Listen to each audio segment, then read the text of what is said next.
예레미야가 보도록 하겠습니다. 5812페이지에 보시면 언약 성취의 간구 내용이 나옵니다. 우리는 여기서 시무심과 관련된 내용을 확인해 가는 것에 관심을 가지면 그런 구절들이 들어올 겁니다. 그래서 이 제목이 시무심의 맥락에 있는 언약과 성취의 간구, 그리고 시무심의 핵심은 여호와, 이렇게 정리할 수가 있습니다.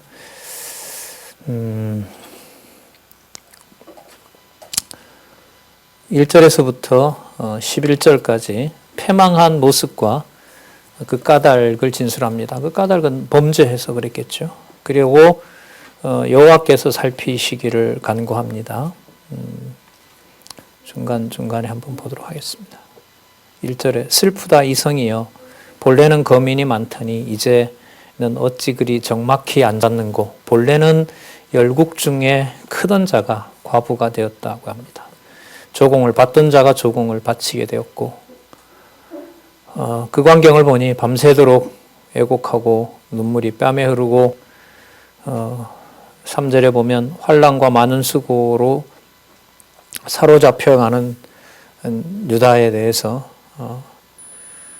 하나님께서 무섭게 몰아가십니다. 3절 중간에 보면 그 모든 핍박하는 자가 저를 쫓아 협착한 곳에 미쳤도다. 그러니까 더 이상 피할 수 없는 궁지로 몰아간다는 거죠.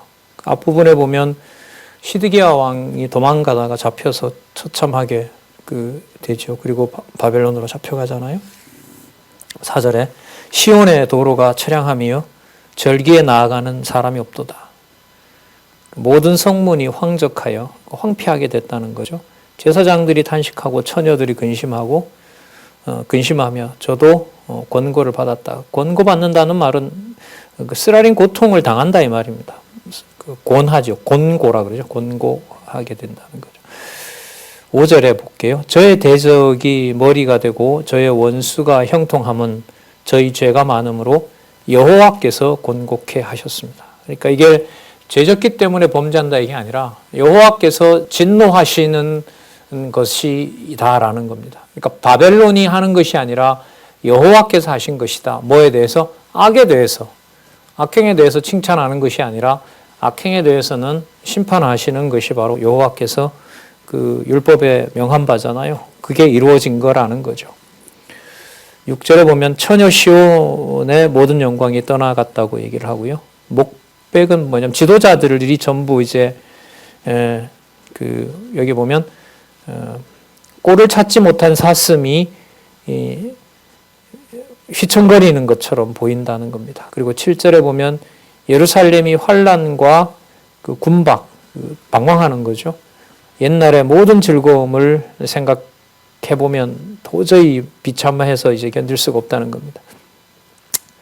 대적의 손에 빠지지만 돕는 자가 없다고 얘기를 하고요. 그 다음에 황적함을 비웃었다. 7절 끝에 보면 전멸당했다는 겁니다. 자, 9절 중간에 보시면은요. 여호와여 원수가 스스로 큰 채하오니 나의 환난을 감찰하옵소서.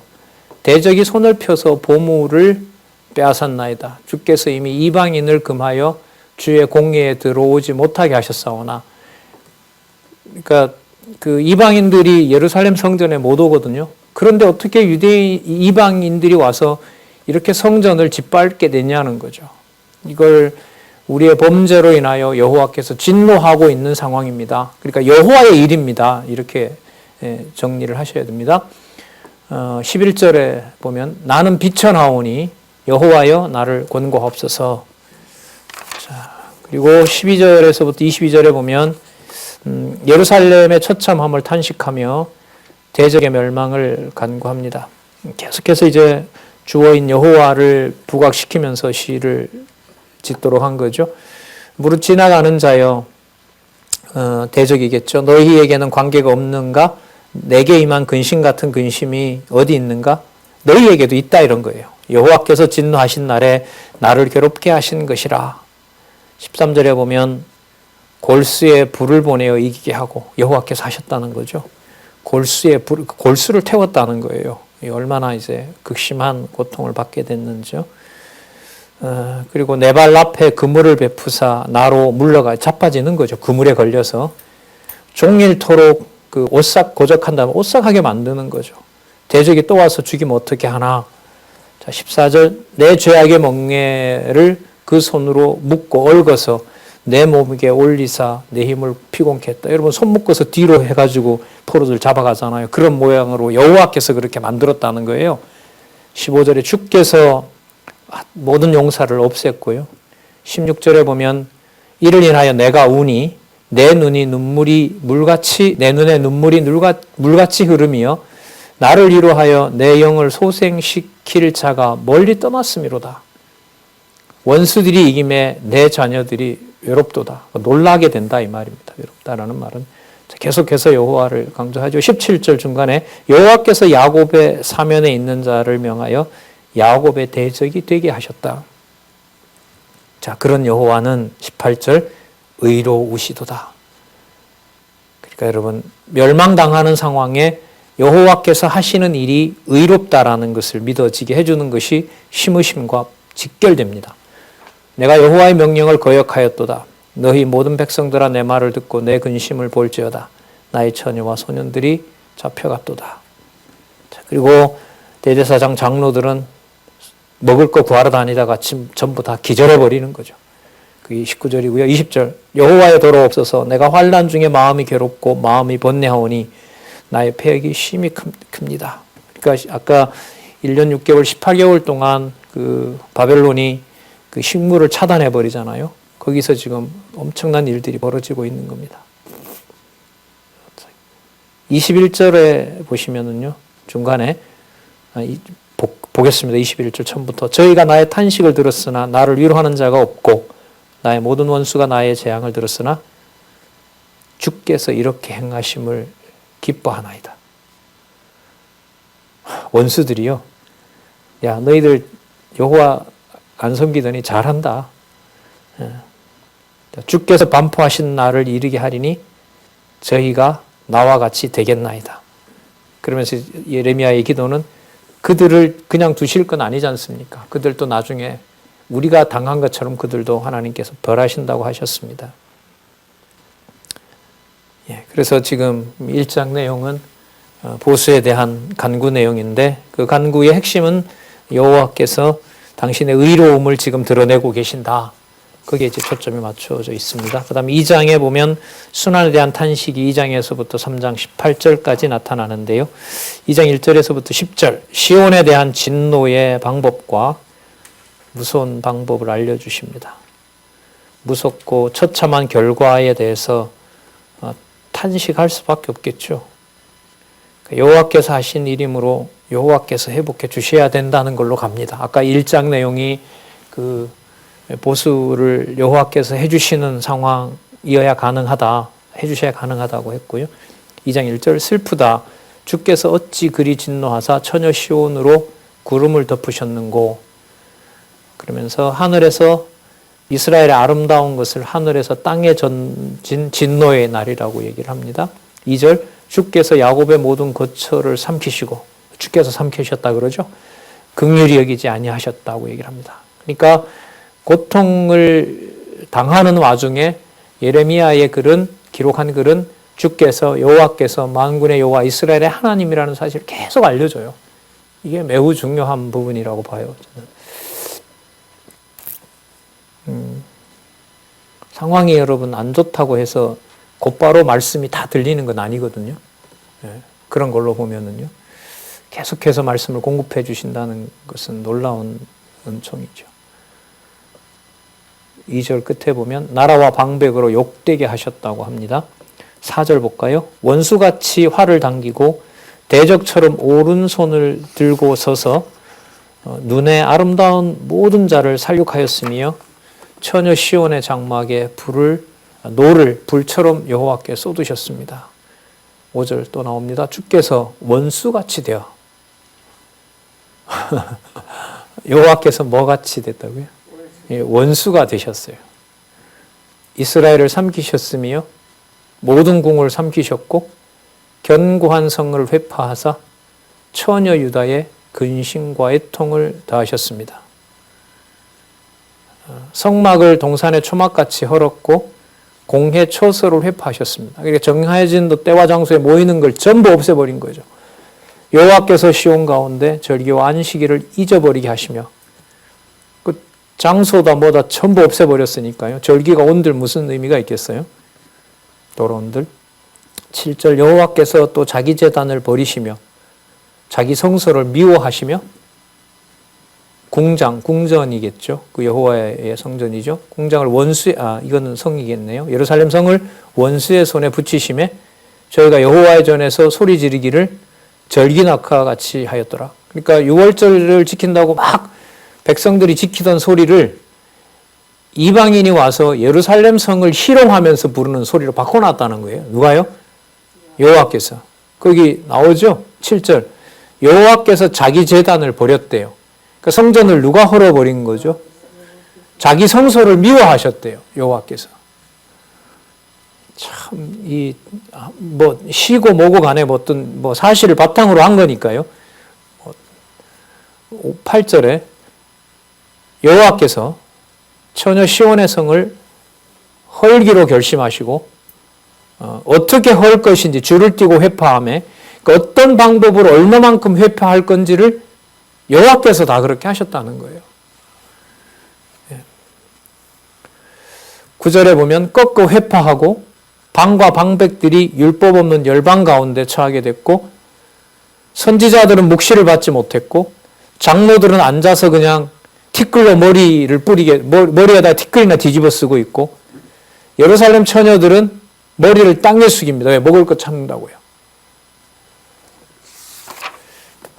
자, 이 처참한 상황에 대해서 우리 여호와께서 회복해 주기를 탄식하는 내용이 2장 11절에서 19절인데 여기는 그 예레미야의 감정을 통해서 드러냅니다. 내 눈물이 상하고 창자가 끓고 간이 땅에 쏟아집니다.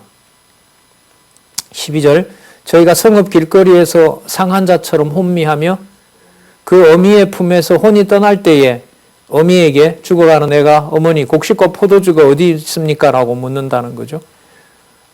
기절해서 죽어가는 애가. 13절 처녀 예루살렘이여 내가 무엇으로 내게 증거하며 어떻게 비유를 하겠느냐. 14절 선지자들이 내게 대하여 헛되고 어리석은 묵시를 보았으므로. 상황이 이렇게 됐는데 선지자들을 바르게 세워주지 않으세요. 여호와께서. 그리고 듣고 어떻게 하냐면 미혹당하게 해요. 이 지경인데. 헛되고 어리석은 묵시를 보았으므로 내 죄악을 드러내어 내 서로 잡힌 것을 돌이키지 못하였도다. 그러니까 회개할 수 없게 만들어 놓는 거예요. 여호와께서. 저희가 거짓 경고와 미혹해 할 것만 보았도다. 그리고 이제 처참해지잖아요. 그리고 지나가는 자들이 손바닥 치면서 예루살렘을 비웃어요. 비소하고 머리를 흔들며 말하기를 완전한 영광, 천하의 기쁨이라 일컫던 성이 겨우 이거냐? 16절에 원수들이 이를 갈며 말하기를 우리가 저를 삼켰도다. 우리가 바라던 날이 과연 이 날이라. 우리가 얻기도 하고 보기도 하였다. 우리가 이 날을 기다렸다. 이 예루살렘을 짓밟을 이 날을 우리가 기다렸다라고 하고 그걸 이루었고 그게 우리가 하는 일이다라는 것을 박수치고 희롱하면서 유대인들이 그걸 보도록 하는 거죠.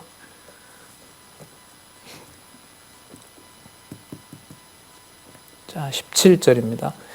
물론 여러분 이건 이제 기독론적으로 그리스도에 대한 그 예언으로 결론을 내야 됩니다. 이건 나중에 그리스도께서 오셔서 이제 그 자기에게 쏟아질 여호와의 정하신 뜻에 대해서 그 물을 피처럼 쏟으셨다 그랬잖아요. 그 모든 것하고도 이렇게 균형 있게 연결이 잘 돼야 됩니다. 17절 여호와께서 이미 정하신 일을 행하시고 옛날에 명하신 말씀을 다 이루셨으며, 자 여기로 돌아오죠. 여호와께서 언약하신 대로 다 이루셨다는 것으로 돌아가는 것이 회복이고 회개이고 심으심과 관련이 돼요. 이런 부분인 거예요. 기도를 극단적으로 그 상황에 대해서 몰아간 다음에 여호와께서 이렇게 얘기를 해주시는 거죠. 여호와께서 이미 정하신 일을 행하시고 옛날에 명하신 말씀을 다 이루셨으며 긍휼히 여기지 아니하시고 회파하사 원수로 너를 인하여 즐거워하게 하며, 그러니까 원수가 박수치는 걸 누가 했다는 거예요? 여호와께서 하셨다는 거예요. 지금 예레미야의 말은. 그러면 누구를 붙잡게 해주는 겁니까? 그 상황에서 여호와를 붙잡게 해주시는 거예요. 그건 우리가 참 상상하기 힘든 일이죠. 이런 상황은 상상도 하기 힘든 일이에요.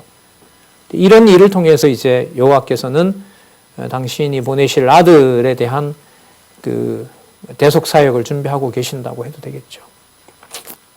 원수로 너를 인하여 즐거워하게 하며 너의 대적의 뿔로 높이 들리게 한다는 겁니다. 그 대적이 높아지는 것을 여호와께서 준비하셨다는 겁니다.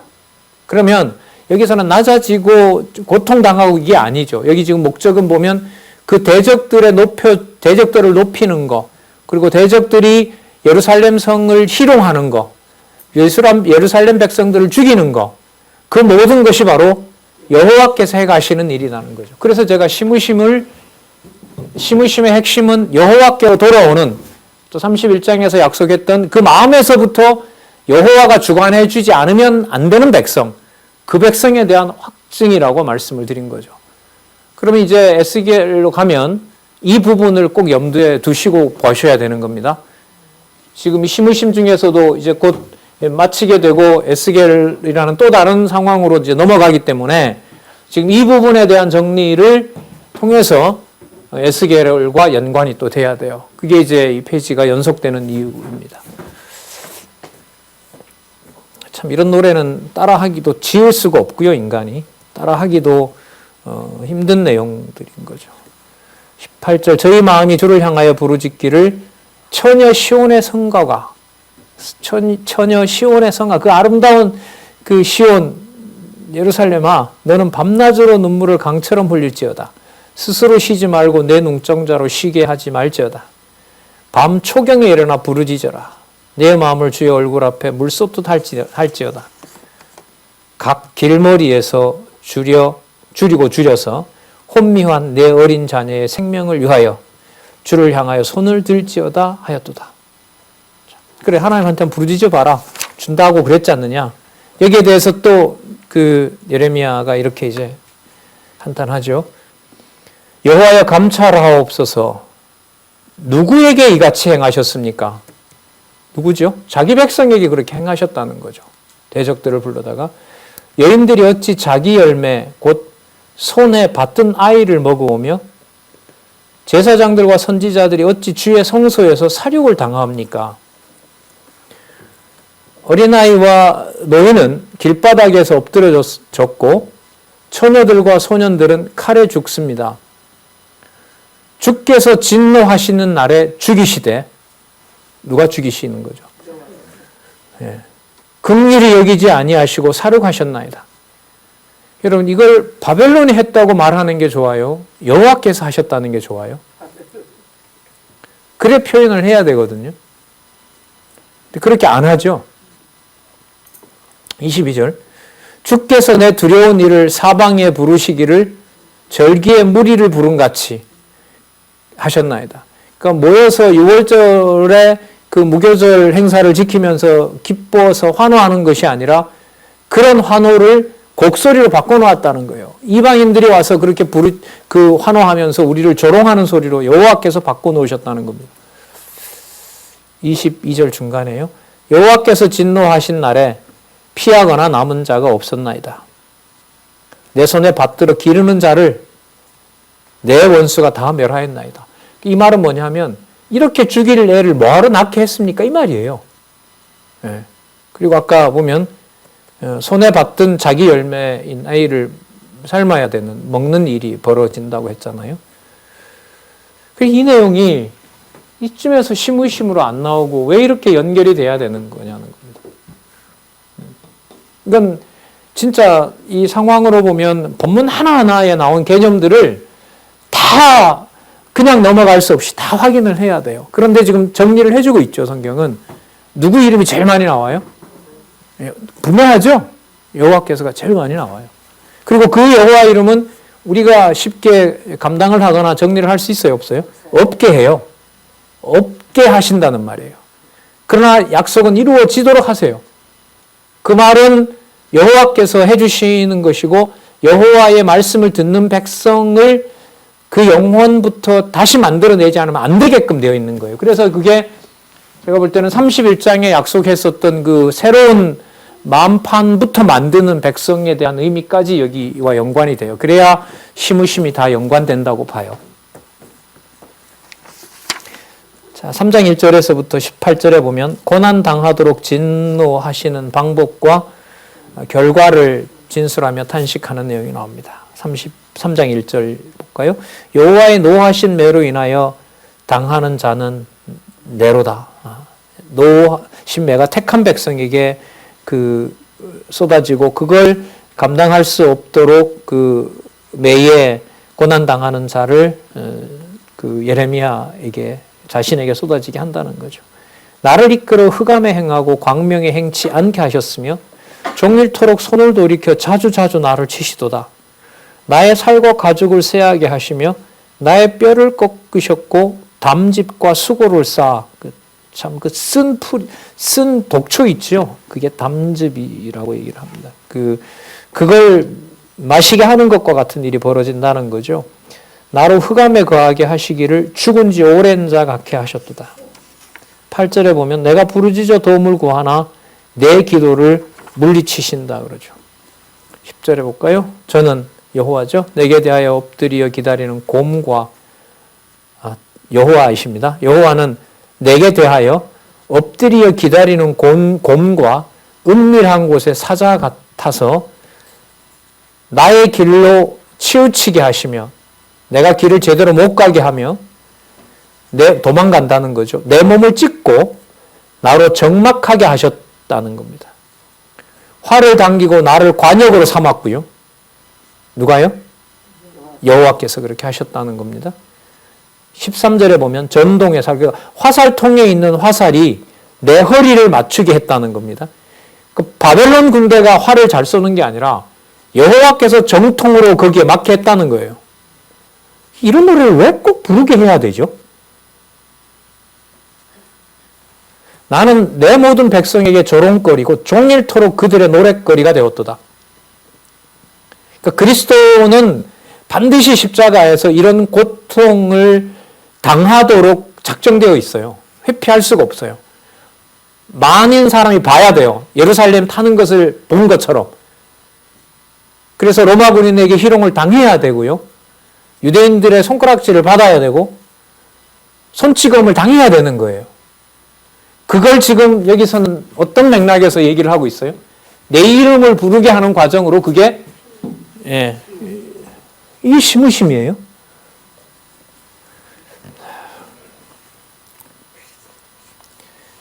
나를 쓴 것으로 배불리시고 쑥으로 취하게 하셨으며 조약돌로 내 이를 꺾으시고, 그러니까 여러분 돌에 맞아 이가 부러지는 거죠. 그 물맷돌 있잖아요. 재로 나를 덮으셨도다. 주께서 내 심령으로 평강을 멀리 떠나게 하시니 내가 복을 잊어버렸으며 스스로 이르기를 나의 힘과 여호와께 대한 내 소망을 끊어졌다 했어요. 그러니까 누가 누구에 대한 소망을 누가 끊어놓는다는 거죠. 택한 백성에 대한 여호와에 대한 소망을 여호와께서 끊어놨다는 거예요. 그러면 언약 자손으로서 드러낼 수 있는 게 아무것도 없어요. 그런데 이 예레미야 30장에서부터 시므심과 관련해서 읽어온 바는, 그러니까 연결고리를 놓으면 안 돼요. 예레미야는 진짜. 앞부분에 뭐가 나와 있는지를 이 공부를 하지 않고, 뭐 다른 부분도 그렇습니다만은 예레미야 애가까지 오는 것은 더 그래요. 예.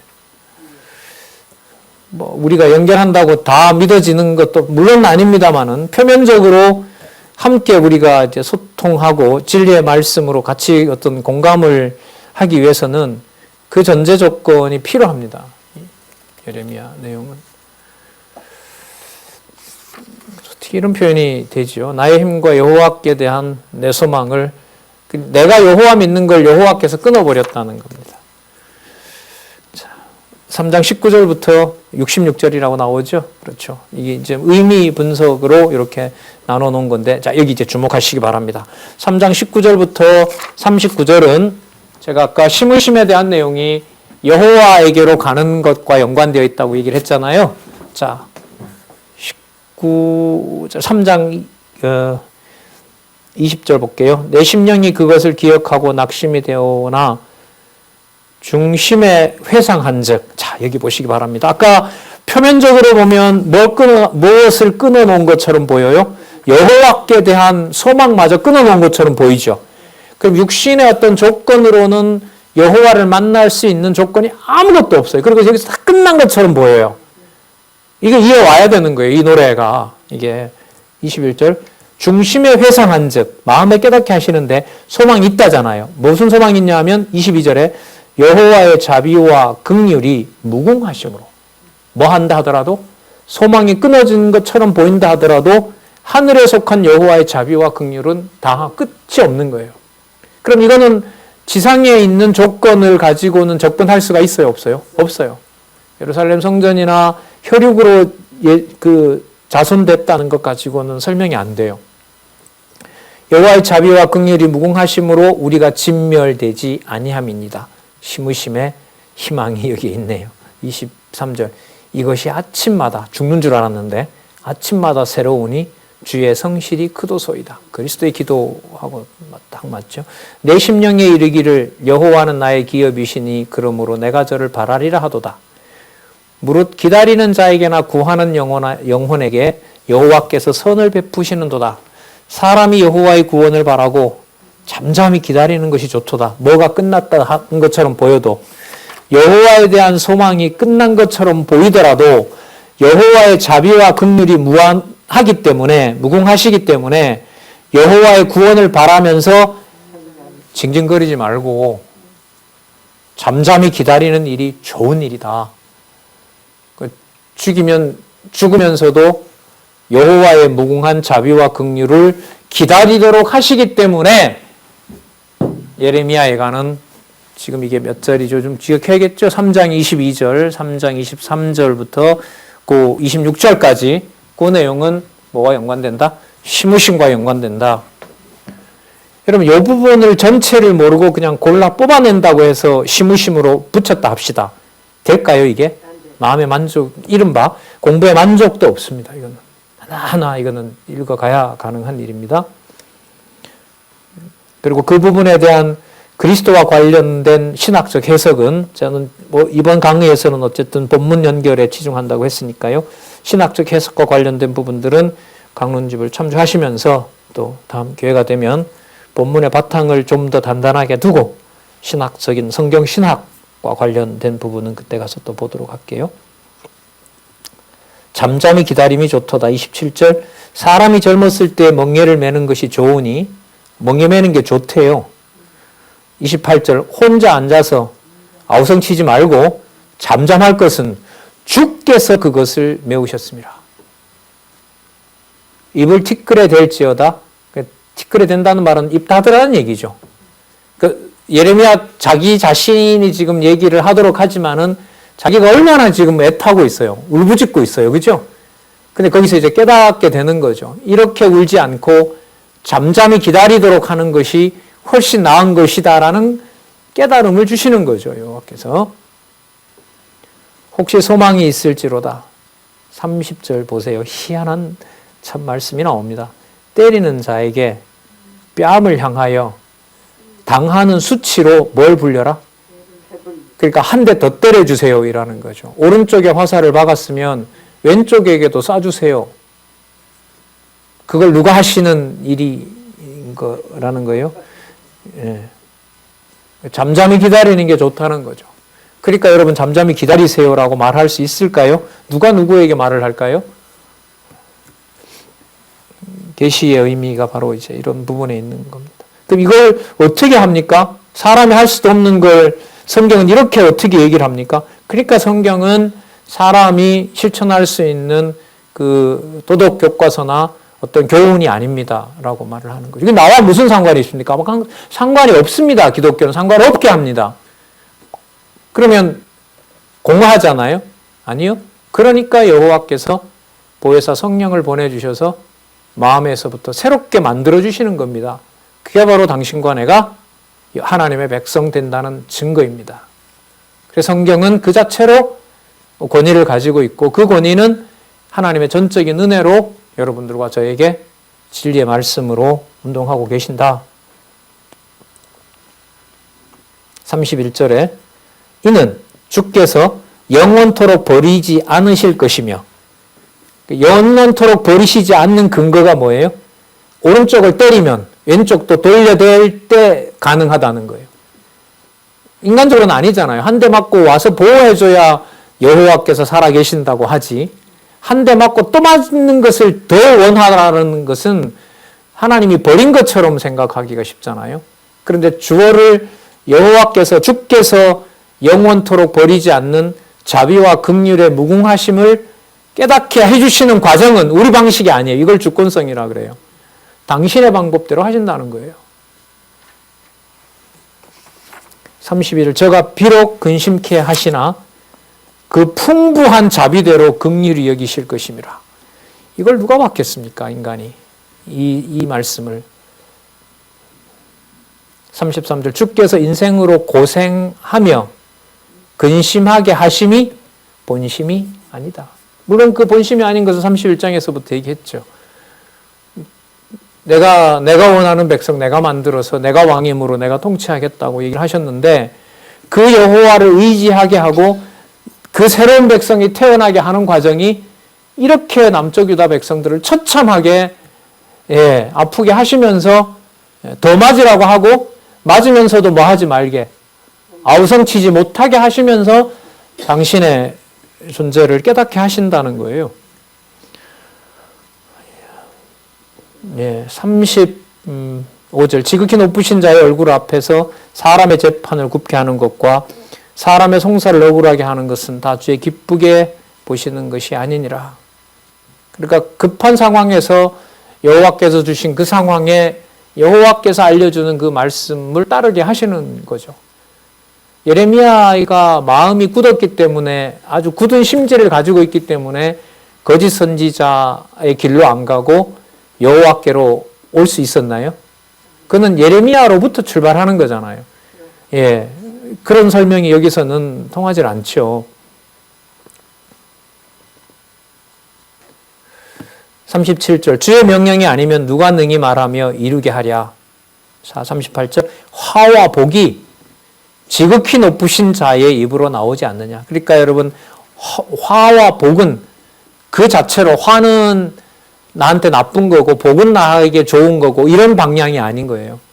화와 복은 누구로부터? 지극히 높으신 자로부터 나온다.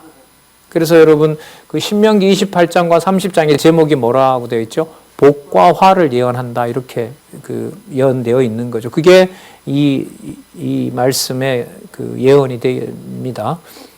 자, 39절 살아있는 사람은 자기죄라는 말은 자기죄로 벌을 받나니 어찌 원망하랴, 이렇게 나오는데, 그러니까 하나님께서 주시는 화를 비껴갈 자가 없어요.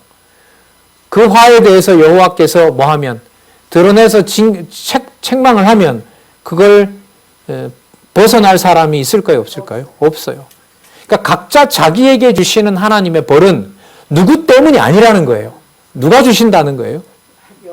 그러니까 아까 뭐예요? 잠잠히 하고 한쪽을 맞고 또 다른 한쪽을 기다리면서 여호와 하나님의, 그러니까 뭐라 그랬어요? 풍부한 자비대로 긍휼히 여기신, 자비와 긍휼을 깨닫게 한다는 거예요. 그러면 시므심에 대한 내용이 좀 더 풍부해졌네요.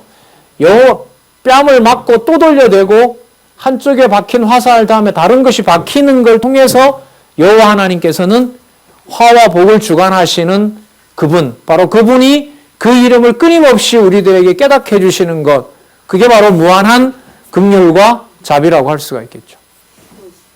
그러니까 시므심인 거예요. 맞습니다.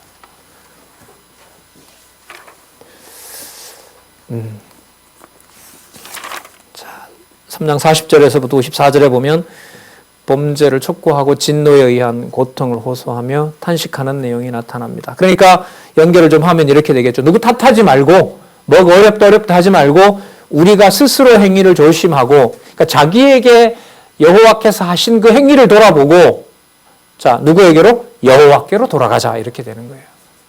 누구 때문에, 무엇 때문에 이게 아니고요. 자, 마음과 손을 아울러 하늘에 계신 하나님께 들자. 이게 여러분 시무심으로 가게 하는 과정인 거죠. 자, 여기죠? 여기 나타나죠. 심판에 대한 간구를 하면서 여호와 하나님께서 악을 처리해 주시기를 간구하는 것. 이게 바로 여호와에 대한 시무심을 깨닫게 되는 과정입니다. 우리의 범죄함과 패역함을 주께서 사하지 아니하시고 진노로 스스로 가리우고 우리를 군축하며 사륙하사 긍휼을 베풀지 아니하셨나이다. 자, 이제는 분명히 말할 수 있어요. 지금 이 모든 일을 누가 하신 일입니다? 여호와께서 하신 일입니다. 점점 깊어지지요.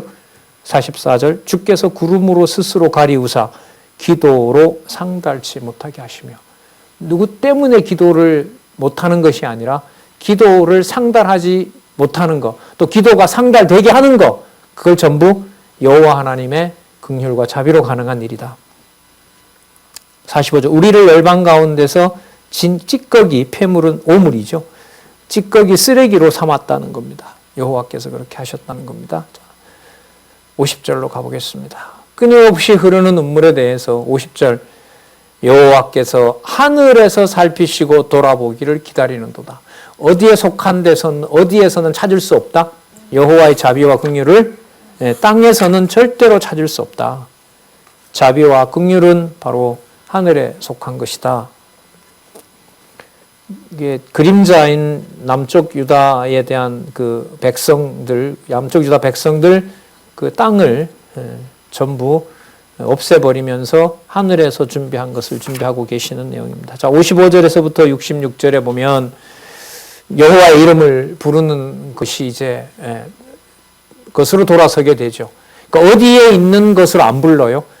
땅에 있는 것으로 안 부르고 하늘에 속한, 그리고 준비한, 바로 준비된, 앞으로 메시아를 통해서 준비하는 바로 그 차원에 있는 이름을 부르는 거죠. 55절 여호와여 내가 심히 깊은 구덩이에서 주의 이름을 불렀나이다. 자, 이제 분명해지죠.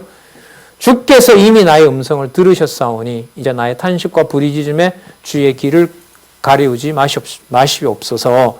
57절 내가 주께 아랫날에 주께서 내게 가까이 하여 가라사대 두려워 말라. 그렇게 하셨다는 거죠. 두려워 말라라는 것의 분명한 증거는 뭐냐면 여호와에 대한 이름을 지우신다, 안 지우신다? 안 지우신다. 하지만 현상은 뭐가 온다? 원수의 화살이 좌우에 막히게 되고 오른쪽 뺨뿐만 아니라 왼쪽 뺨도 맞게 하는 일이 벌어진다는 겁니다. 그게 땅에 속한 걸 다 없애는 과정이라는 거예요. 58절입니다. 주여 주께서 내 심령의 원통을 펴셨고 내 생명을 속하였나이다. 여호와여 나의 억울을 감찰하셨사오니 나를 위하여 여호와께서 신원해 주십시오. 61절에도 보면 여호와여 저들이 나를 회파하고 있습니다. 도와주시옵소서라고 하고요. 64절에 여호와여 주께서 주의 손으로 행한 대로 보응하사 그 마음을 강팍하게 하시고 저주를 더하시며 진노로 저희를 뒤쫓아 가셔서 여호와의 천하에서 멸하시리이다. 여호와께서 원수 갚아 주신 것에 대해서 확증하고 있죠. 강팍하게 해서 치고 택한 백성을 치는 것도 이제는 말을 하게 되잖아요. 아까 뭐라 그랬어요? 오른쪽 왼쪽에 박힌 화살 그거 여호와께서 쏘는 것이고 오른쪽 뺨을 떨리면 왼뺨을 떨리면서도 잠잠하게 되는 것. 그러다 보니까 이제는 화살이 또 수치가 다가온다 하더라도 그것이 여호와께서 그렇게 하시는 과정이라는 것을 여기서 64절에서 확인을 해주고 있죠. 그러니까 이걸 꼼꼼하게 읽어야 이 흐름이 어떻게 가는지 이걸 좀 확인할 수가 있는 거예요. 그러니까 꼼꼼하게도 읽고 전체도 보고 그리고 신학적 해석에서 막히면은 주석을 통해서 메시아를 통해서 이루어질 전체 큰 그림을 한번 또 그리고 이 공부예요. 진짜 이게 공부잖아요. 예. 자, 회복에 대한 간구 내용을 보겠습니다. 존귀하고 부유하던 백성을 기근으로 멸하신다고 탄식합니다. 참 이 내용도요. 3장쯤에서 맞춰도 회복에 대한 내용이 어느 정도 증거가 돼요. 근데 또 한 번 고비가 남아요. 4장과 5장에서. 여러분 아까 3장에서 어떤 개념이 나왔죠? 여호와 하나님이 속한 위로는 어디에 속한 것이다? 하늘에 속한 것이다가 나왔죠. 그러면 이 부분은 4장, 5장은 그러면 무슨 내용이냐면 하늘에 속한 내용을 또 한 번 강조하는 거예요. 그래서 이게 다 논리적이에요. 1장에서 2장으로, 2장에서 3장으로, 그 22절까지 24마디를 또 하고, 또 하고, 또 하고, 또 하고, 또 하고, 다시 와서 또 하게 되는 내용에 전환이 있다면은 하늘에 속한 이름이, 땅에 속한 이름이 아니라 어디에서? 하늘에 속한 차원에서 부르게 하시는 누구의 이름? 여호와의 이름. 거기에 뭐를 해갔다? 내가 심어 놓았다 이거예요. 심어 놓은 그게 땅에 있는 게 아니라 어디에 있다? 하늘에 있는 것이다. 이게 4장과 5장에서 마지막으로 정리가 돼요. 이거는 강의 가지고는 안 돼요. 여러분 확인해 보시고 강론집을 따라가면서 하나도 놓치지 말고 다들 분명하게 이해를 하셨으면 좋겠어요. 자, 슬프다. 어찌 그리 금이 빛을 잃고 정금이 변하였으며 성소의 돌이 각거리 머리가 길거리라 그러죠. 거리에 여기에 쏟아졌는 거. 자, 그러면은 성전이 무너진 게 하늘에 있는 여호와를 가기 위한 과정이라면 그 자체가 나쁜 것이라고만 말할 수 있을까요? 없을까요? 없어요. 그럼 아까 2장에 나왔던 거 이렇게 물어볼까요? 그럼 자녀 먹는 거는요?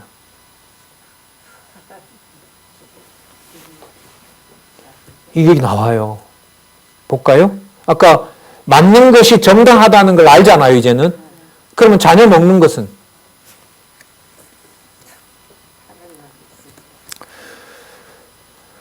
3절 해볼까요? 들깨는 오히려 젖을 내어 새끼를 먹이나 처녀 내 백성은 잔인하여 광야에 타조같게 됐습니다. 어느 정도로 잔인해집니까? 젖먹이가 목말라서 혀가 입천장에 붙음이여 어린아이가 떡을 구하나 떼어줄 사람이 없도다. 6절에 보시면요. 전에 소돔이 사람의 손을 대지 않고 경악간에 무너진 것처럼 이 처녀 백성이 소돔과 고모라처럼 망한다는 거예요. 그 아름답던 얼굴이 8절에 보면 수처럼 검어졌고 가죽이 뼈에 붙어서 막대기처럼 말라가지고 저 사람이 누군지 알아볼 수 없는 지경까지 갔습니다. 자, 이 4절 상황을 3절 끝부분에 있었던 하늘에 속한 나라 때리는 것이 정당하다는 사건을 가지고 연결을 꼭 시켜야 됩니다. 이 단막극이 아니에요. 끊어져서는 안 되는 거예요. 이 애가는 끊어지면 끝나는 거예요. 그야말로 좀 세상 말입니다만 모든 게 끝나게 돼 있어요. 이 연결고리를 무시하고 읽어버리면 시라고 해서 칼에 죽은 자가 줄여 죽는 자보다 나음은 초지의 소산이 끊어짐으로 이들이 찔림같이 점점 쇠약하여 감이라. 아, 나 칼에 죽을 걸. 이렇게 남아서 뭐 하느니? 굶느니. 10절 처녀 내 백성의 멸망할 때에 일어나는 상황이 뭐냐 하면 자비한 부녀가 손으로 자기 자녀를 삶아 식물을 이렇게 될 바에 차라리 뭐 한 게 나았어요. 인간적으로 말하면 칼에 죽었던 게 100번 나았다는 거죠. 근데 그거야말로 선택할 수가 없는 거잖아요, 인간이.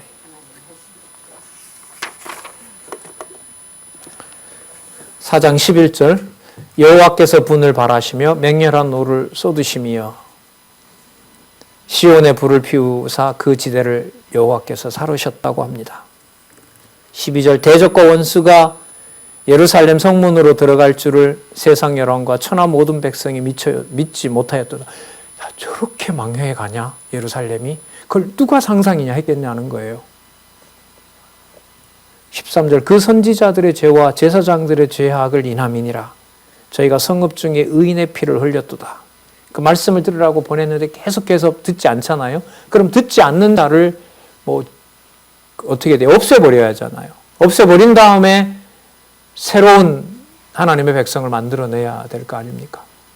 그걸 31장에서 약속을 하고 있었는데 이루어지는 과정이 이 정도까지는, 그리고 이 거짓 선지자들과 제사장들이 얼마만큼 처참하게 버려지는지를 여기서 상황을 설명하고 있어요. 자, 이방인에게 붙잡혀 갔어요. 거짓 선지자들과 그 제사장들이. 거기 갔더니 거기 지방 사람들이 15절에 보면 사람이라는 말은 이방인들이에요. 이방인들이 그 거짓 선지자들의 죄와 제사장들의 죄악에 대해서 외쳐 이르기를 부정하다. 가라. 가라. 가라. 가까이 오지 마라. 만지지 말라. 그러니까 그 전까지는 솔로몬의 그 통치 옆에서, 통치를 받는 후예들 옆에서 어깨에 힘 넣고 어깨에 힘을 주고 여호와를 경배해야 산다고 하던 그 목소리를 높이던 선지자들과 제사장들이 가장 부정한 인간이 되어버리도록 버린다는 거예요. 예. 그러니까 예수님께서 오셔서 그 장로들, 바리새인과 대제사장들과 서기관들에 대해서 화가 있다라고 하는 내용이 예수님이 자신이 만들어내신 말이 아니에요. 이미 다 약속되어 있었던 겁니다. 예루살렘 성전이 망할 때. 16절 여호와께서 노하여 흩으시고 다시 곤고치 아니하시리니 저희가 제사장들을 높이지 아니하였으며 장로들을 대접지 아니하기 때문에 그렇습니다. 그 다음에 시온의 진노를 이제는 끝내시고 에돔에게는 벌을 내리심을 예언합니다. 갑자기 에돔이 나오냐면 여러분 그 에돔은 에서의 후예들이잖아요. 그 택한 백성을 그 피는 다 있지만 택한 백성을 가장 괴롭히던 자들이라는 거예요. 그러면 에돔이 망하는 것은 당연한 것이고 남쪽 유다는 살려줘야 되는 건데 지금 이 주어진 상황을 보면 누가 더 험한 꼴을 당하는 거죠? 유다 백성이 더 험한 꼴을 당하는 거잖아요. 그런데 그런 과정이 아까 이미 뭐라고 얘기를 했냐면 어디에 속한 하나님의 나라를 본다는 거죠. 하늘에 속한 그 나라 백성으로 만들어 간다는 과정이에요. 그러니까 지금은 저렇게 괜찮아 보이는 에돔이지만 저 에돔을 하늘에 속한 하나님의 능력으로 다 멸해버린다. 그걸 나중에 내가 증거로 주겠다. 에돔이 망하는 걸 보면 하늘에 계신 하나님께서 준비하고 있는 통치가 어떤 것인지를 알게 된다 이거죠. 자,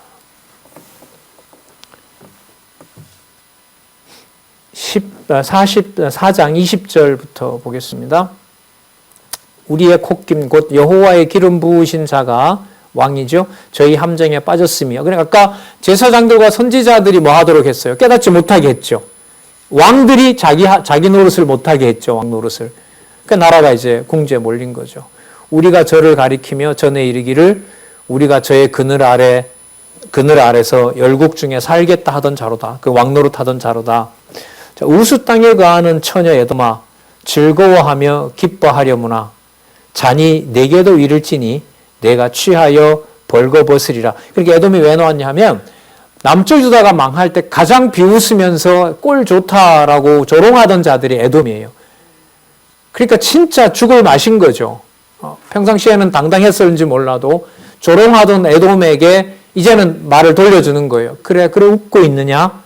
근데 너네들을 하나님이 버린 자들이다. 버린 것처럼 보이는 우리가 돌아올 자들이고. 자, 이걸 알려주는 거죠. 내 죄악의 형벌이 다하였으니 주께서 다시는 너로 사로잡혀 가지 않게 하시리로다. 이거는 22절의 처녀 시온에 대한 거고요. 그러나 누구는 처녀 에돔아 주께서 내 죄악에 대해서는 뭐 한다? 벌하고 허물을 드러내게 된다. 자, 그러면 조롱거리가 되는 상황은 아까 여러분 맞을 때 그게 여호와의 자비와 긍휼을 깨닫는 계기가 된다 했잖아요. 그 자비와 긍휼은 어디에 속한 거라 그랬죠? 하늘에 계신 여호와의 통치를 보게 하는 거예요. 그럼 하늘에 속한지를 어떻게 알게 돼요? 메시아가 오셔서 육의 몸으로 왔지만 그게 어디에 속한 것이다? 하늘에 속한 것인다를 깨닫게 해주시는 거예요. 그래서 메시아가 준비가 되는 거예요. 자, 5장 마지막으로 쭉 읽어보면 이 내용은 자, 죄를 뉘우치고 대적을 고발하며 회복해 주시기를 간구합니다. 그럼 어디에 속한 회복일까요? 하늘에 속한 회복인 겁니다. 자, 5장 1절에서부터 좀 읽어보도록 하겠습니다. 여호와여, 우리의 당한 것을 기억하시고 우리의 수욕을 감찰하옵소서. 우리의 기업이 외인에게, 우리의 집들도 외인들에게 돌아갔습니다. 계속해서 우리가 나오죠. 약속의 자손인 우리를 여호와께서 회복시켜 주셔야 된다는 말씀인 겁니다. 자, 4절에도 우리가 은을 주고 물을 마시며 우리가 지금 궁핍하게 됐다는 거죠. 5절에 보면 우리를 쫓는 자들이 우리를 죽이려고 합니다. 6절에도 보면 우리가 애굽 사람과 아수르 사람과 악수하고 양식을 얻어 배불리고자 하였나이다. 이방에 지금 구걸하고 있습니다. 7절 우리 열조는 범죄하고 없어졌고 우리는 그 죄악을 우리가 담당하고 있습니다. 자, 종들이 힘없는 종들이 우리를 관할하며 그 손에 건져낼 자가 없습니다. 자, 11절부터 보시기 바랍니다. 대적이 시온에서 부녀들을, 유다 각성에서 처녀들을 욕보이고 있습니다. 방백들의 손이 메어 달리며, 방백들의 손이 메어 달린다는 말은 처형당하는 거예요. 죽는다는 겁니다. 장로들의 얼굴이 존경을 받지 못하나이다. 수치를 당하는 거고요. 소년들이 맷돌을 쥐고 있고 아이들이 나무짐을 해오고 있습니다. 종노릇 한다는 거죠. 노예는 다시 성문에 있지 않고 소년은 다시 노래하는 자가 없습니다. 다 멸망하게 되었습니다. 근데 이게 여러분 멸망인지 회복인지 지금부터 잘 보시기 바랍니다. 16절 우리의 머리에서 면류관이 떨어졌사오니 오호라 우리의 범죄함을 인합니다. 마땅한 겁니다. 여호와 앞에 범죄한 것에 대해서 여호와께서 징벌하시는 것은 악을 징벌하는 여호와의 당연한 능력입니다. 사역입니다.